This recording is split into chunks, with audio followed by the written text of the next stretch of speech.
وَكَفَى بِاللَّهِ حَسِيبًا، اور اللہ حساب لینے کو کافی ہے. یعنی تم نے گواہ کر لیا، تم نے جداد پوری دی نہیں تھی، دنیا میں تم دھوکہ بھی کر لو گے، لیکن یاد رکھنا حساب و کتاب اللہ کے ہاں ہے.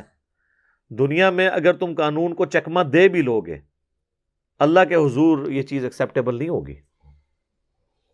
زمین و آسمان کی ساری مخلوقات قیامت والے دن اگر کسی شخص کے حق میں گواہی دے دیں کہ اس نے یہ جرم نہیں کیا اور اس نے وہ جرم کیا ہو، تو کیا اللہ تعالیٰ کی عدالت ایسی عدالت ہے کہ وہ سب کی گواہی قبول کر لے گی؟ نہیں. لیکن دنیا میں ہو جاتا ہے، دنیا میں ایویڈنس کے اوپر چلتا ہے. اگر آپ اپنا جرم ثابت نہیں کر سکے کسی کے خلاف اور وہ مجرم ہے، سزا اس کو نہیں ہوگی. آخرت کے بغیر مسئلہ حل ہی نہیں ہو سکتا، کیونکہ یہ اللہ ہی ہے نا جو حساب رکھ سکتا ہے اس طرح کا. تو اس میں بات کرتا ہوں، اکثر لوگ یہ کہتے ہیں نا، دیکھیں جی وہ چھت پہ جانے کے لیے سیڑھی کی ضرورت ہے، تو اس طرح اللہ تعالیٰ تک پہنچنے کے لیے بابوں کی ضرورت ہے. تو ان کو پھر میں یہی مثال دیتا ہوں کہ اللہ کے بندوں، اللہ کے لیے مثالیں نہ بیان کرو. اللہ تعالیٰ قرآن میں جگہ جگہ کہتا ہے میرے لیے مثالیں نہ بیان کرو. وَلَا تَقُولُوا عَلَى اللَّهِ إِلَّا الْحَقِّ، اللہ کے بارے میں صرف سچی بات کرو. اللہ کے لیے مثال بیان کرنا ہی فضول ہے. پھر اس کا جواب یہی ہے کہ دنیا کا کوئی چیف جسٹس ہو، اس کے سامنے 1000 داڑھیوں اور پگڑیوں والے گواہی دے دیں کہ یہ شخص قاتل ہے، اور وہ قاتل نہ ہو، وہ چیف جسٹس تو اس کے اوپر فرد جرم عائد کر دے گا. لیکن زمین و آسمان کی ساری مخلوقات مل کے کسی شخص کو قاتل کہیں، اللہ کے حضور اس کے دربار میں قاتل نہیں منوا سکتے. تو پھر اللہ کے لیے تو مثال بیان ہی نہیں ہو سکتی یہ سیڑھی والی، کیونکہ اللہ کا جو ڈومین علیحدہ ہے. دنیا ایویڈنس پہ چلتی ہے، اور اللہ تعالیٰ تو ایویڈنس سے بھی اگلی چیز ہے. فرشتے بھی گواہی دے دیں آپ کے لیے، اگر آپ نے وہ کام ریاکاری کے طور پہ کیا ہے 0 سے ملٹیپلائی.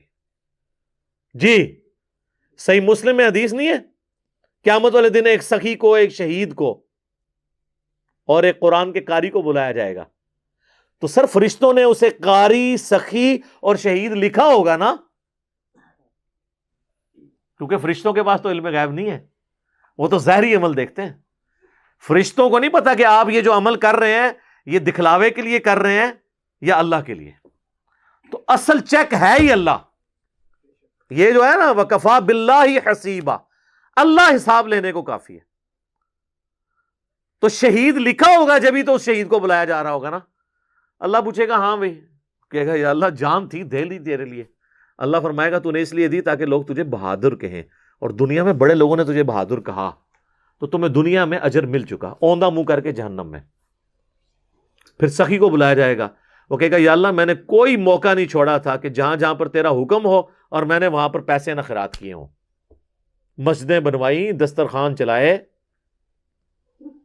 ہاسپٹلز بنائے، بہت کچھ کیا، بلکہ میں نے تیرے فرشتوں کو دھوکہ دینے کے لیے میں اس میں ایڈ کر رہا ہوں، اور تیرے داڑھی اور پگڑیوں والے بزرگان دین کو دھوکہ دینے کے لیے مسجد کی وضو خانے کے اوپر نیم پلیٹ بھی اپنے نام کی لگوائی تھی. جا کے میرے محلے کے نمازیوں سے بھی پوچھ لے کہ وہ میں نے ہی بنوایا تھا وضو خانہ. تو اللہ فرمائے گا تو نے اس لیے سب کچھ کیا کہ لوگ تجھے سخی کہیں اور لوگوں نے تیری بڑی تعریف کی، یہی تیرے لیے اجر تھا. میرے ہاں آپ 0 سے ملٹیپلائی ہے، اوندھا منہ جہنم میں. قرآن کے قاری کو بلایا جائے گا، اللہ تعالیٰ کہے گا تجھے میں نے قرآن کا علم دیا تھا، تو کہے گا یا اللہ میں نے تو قرآن سیکھا اور سکھایا، یہی کام میں کرتا رہا، اس سے افضل کام اور کون سا ہو سکتا تھا. اللہ تعالیٰ فرمائے گا تو نے اس لیے کیا کہ لوگ تجھے قاری اور بڑا علامہ کہیں، تو بڑی لوگوں نے تیری تعریف کی، بلکہ تیرے اشتہار کے تو نام کے شروع میں بھی 5 دمیں لگتی تھی اور بعد میں بھی 5 دمیں لگتی تھی. یادگار اسلاف، مفسر قرآن، استاذ العلماء. تو بڑی تیری عزت دنیا میں ہوئی ہے، میرے ہاں کوئی اجر نہیں ہے، اوندھا منہ کر کے دوزخ میں. یہ سر مولانا شریف نہیں، صحیح مسلم شریف کی حدیث ہے یہ. اب مجھے بتائیں دنیا میں ان 3 نیکیوں سے بڑی اگر کوئی نیکی جانتا ہے نا، بخاری اور مسلم اور قرآن حکیم کی روشنی میں، تو مجھے بتا دے. شہادت سے بڑی کوئی نیکی ہے کہ جان ہی دے دی اس کے لیے؟ قرآن سیکھنے اور سکھانے سے بڑی کوئی نیکی ہے؟ بخاری مسلم حدیث ہے سب سے بہتر وہ جو قرآن سیکھے اور سکھائے.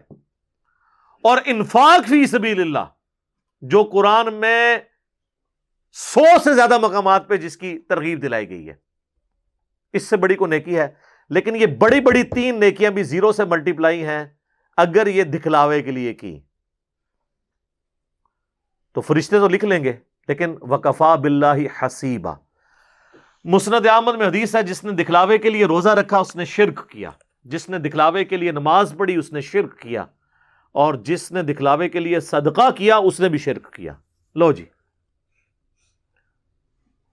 نماز میں شرک کیسے آ گیا؟ نماز تو اللہ کی پڑھ رہا ہے، سجدہ کس کو کر رہا ہے؟ اللہ کو۔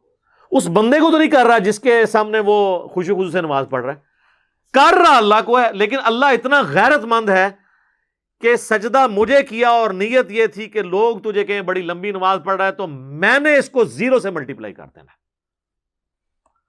صدقہ میرے لیے کیا، لیکن نیت تھی کہ لوگ تجھے اچھا سمجھیں کہ بڑا سخی ہے، بس لوگوں کو جیسے ہی شریک کیا نا تو میری طرف سے فارغ۔ اللہ اپنے ساتھ تو شرک برداشت ہی نہیں کرتا۔ صدقہ، روزہ، نماز، فارغ۔ تو یہ اسی لیے تو شرک اصغر کہا گیا ہے ریاکاری کو، چھوٹا شرک، آلموسٹ شرک ہی ہے۔ تو اللہ نے حساب لینا ہے۔